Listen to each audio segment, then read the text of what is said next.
Hello YouTube, it's me Tobot Wilderness. Welcome to my channel and welcome to the first of this month's Korean toy reviews. Now this review is a review that I should have done last month, but it's unfortunately it arrived too late for me to review it in time for one of my reviewing slots for last month, and so I've held it over and I'm now reviewing it in the first Saturday in September.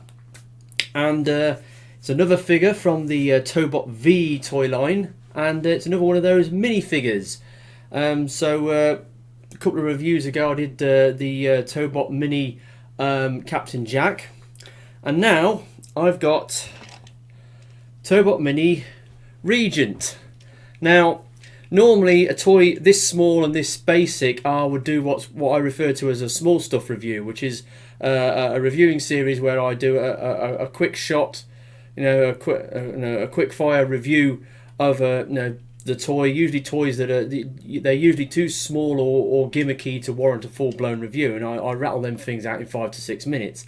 Unfortunately, this toy, as with Captain Jack, because I have the original full-size toy to do the comparison with, I wanted to flesh the review out a bit more, so it's going to get a proper full-blown review.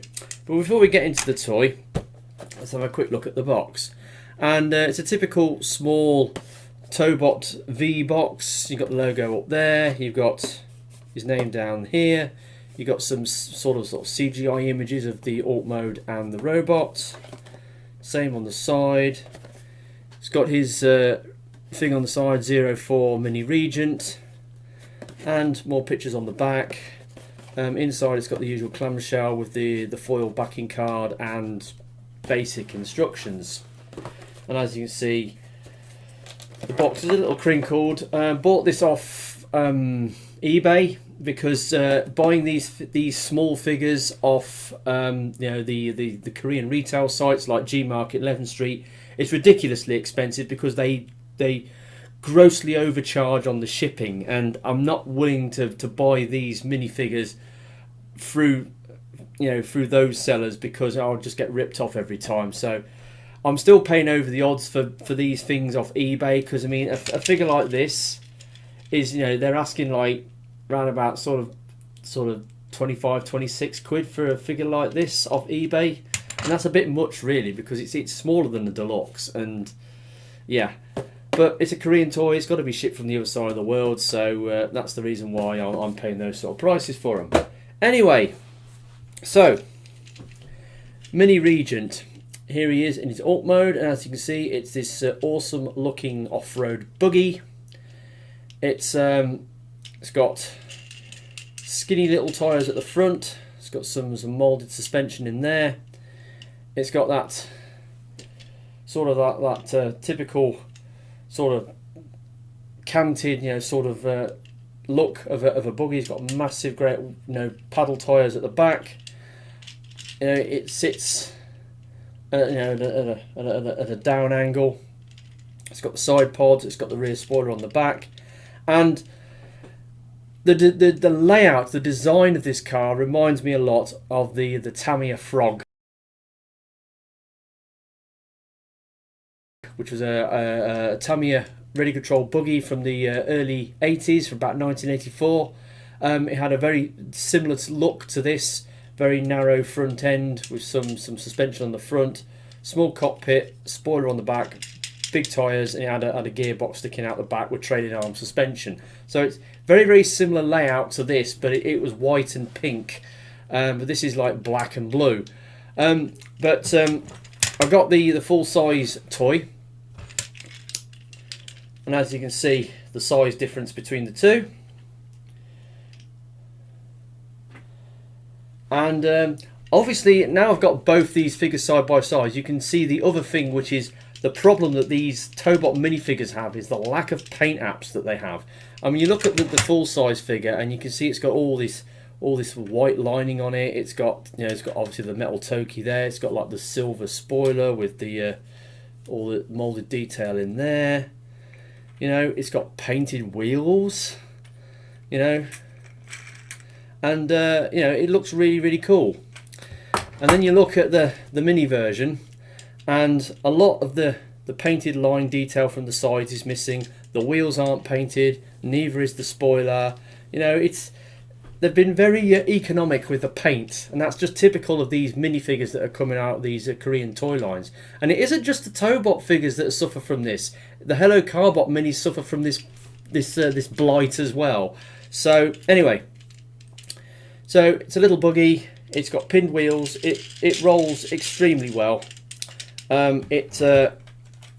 It's great scaling down of the full size toy, which is really good. There's not much more you can say about it. It looks cool. I like off-road buggies, so that's why I decided to get it. It's really cool, and yeah, so it turns into a robot. So let's get on with the transformation. The transformation on this is very similar to the big toy, slightly simplified in a few areas. So now basically you unpeg the arms from the sides and then sort of start folding them out.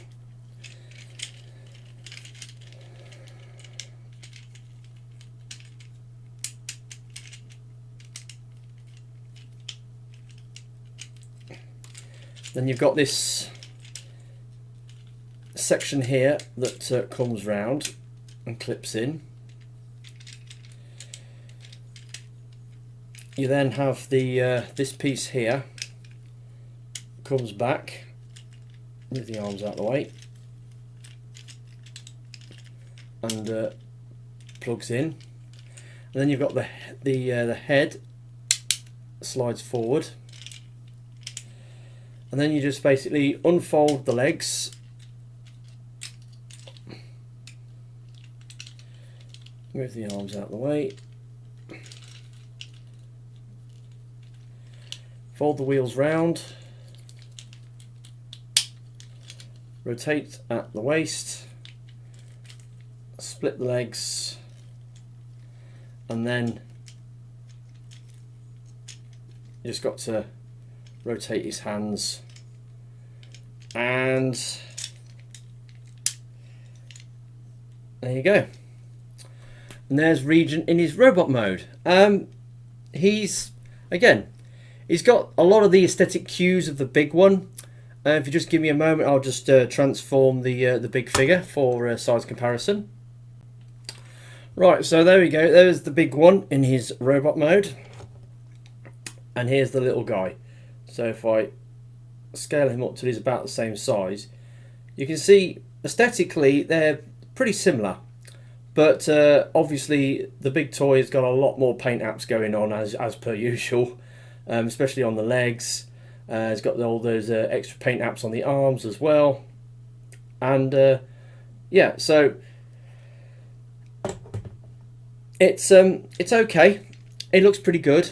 I think the shade of blue they've used on this isn't quite as good as the shade of blue they've used on this. I mean, it probably doesn't show up on the screen. It probably looks fairly similar, but in the face, you know, in face to face, this has got a bit more blue in the teal, and this has got a little bit more green, I would say. But anyway, so there he is in robot mode. Articulation, because he's a minifigure, it's fairly simplistic, but he has got a decent amount of joints. Unfortunately, the head does not turn, even though it slides backwards and forwards on this transformation piece. But also there's a design difference. You can see a simplification of the transformation. You can see here he's got this bar across the back with the wheels. If you look at the original figure, those wheels, they sort of fold in to form, you know, the wheels on the back of his shoulders like that, whereas on this one they don't. They just fold back a little bit further and then clear the back of the shoulders. So that's a simplification they've done on this mould over the original one. Like I said, he's got nothing at the head. He has got ball jointed shoulders, but because of the wheels getting in the way, you know, they can't, you know, you can move his arms up, but you have to keep moving the backpack around to provide clearance. There's a little bit of in and out.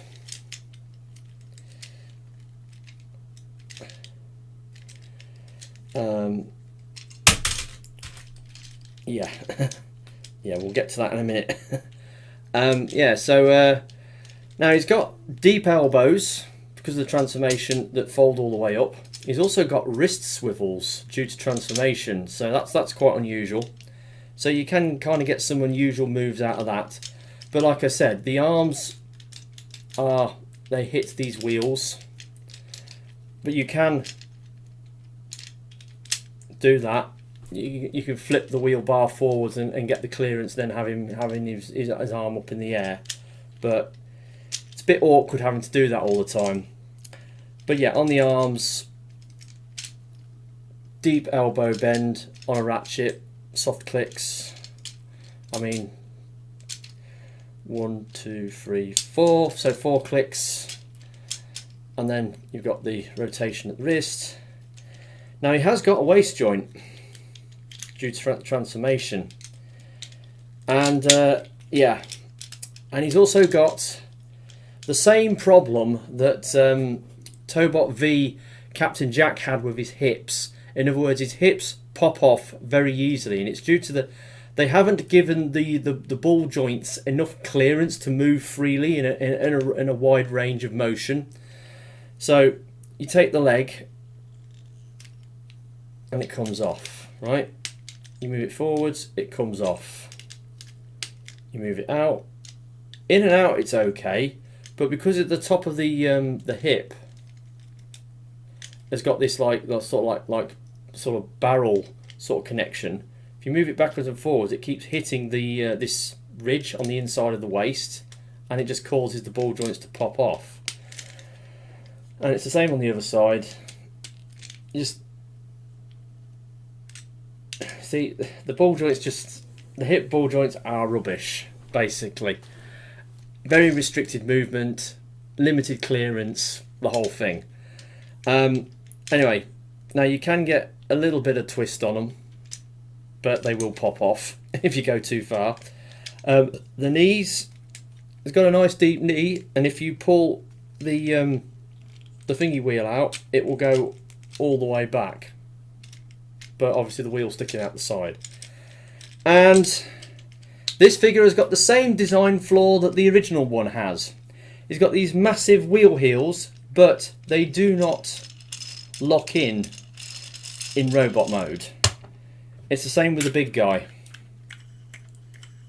These massive wheel heels don't lock in.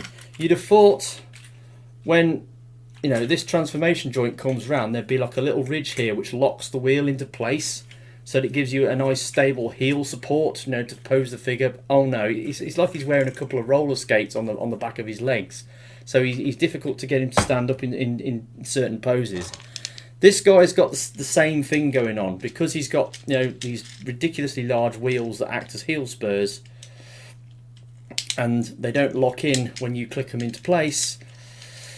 Oversight in the engineering department. I think they could have, like I said, they could have moulded a bit of like a ridge of plastic on the inside of this wheel arch, and then when you lock the wheel in, it would hold it still. Easy done. You could probably glue a piece of plastic in there to act as a wheel stop, but yeah, a slight oversight on the engineering on the legs there. So yeah, he's a decent little figure.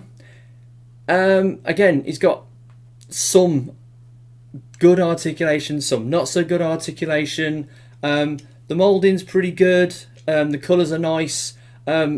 Need more paint apps, as all these mini sort of Tobot and Carbot figures do.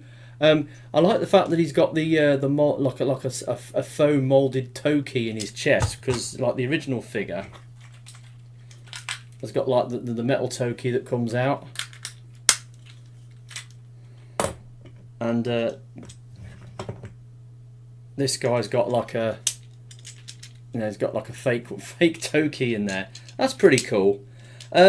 Yeah, I wish they would, you know, take a little bit more care with the engineering on the hip ball joints. A few more paint apps wouldn't go amiss, you know. But apart from that, he's a decent little figure. But, you know, is he worth 25 quid? No. No, he's not. These things retail, I don't know what they retail for, but probably less than a tenner in Korea, but then you have to pay for the shipping to ship them from the other side of the world, and that's why they're so blooming expensive. So yeah, they're okay little figures, and they're cheaper to buy than these things. Obviously, these things, you know, to buy this, you're probably talking, at least 50-55 quid to get hold of one of these, and probably about half as much to get hold of one of these. But again, are you getting half as much toy? I don't know. I know I'd much rather have the big figure than the small one, but you know, things are getting so expensive now. You know, buying Korean figures from the other side of the world, it's you know, you've got to take your economies where you can, and it means, you know, buying these off eBay, and that's something I used to buy all my Korean toys off eBay sellers, but then the COVID crisis happened and prices went up, and they used to do free shipping, and then they started charging shipping, and then they bumped the price of the figures up, and now it's just so expensive to buy off the eBay sellers. I just don't bother anymore.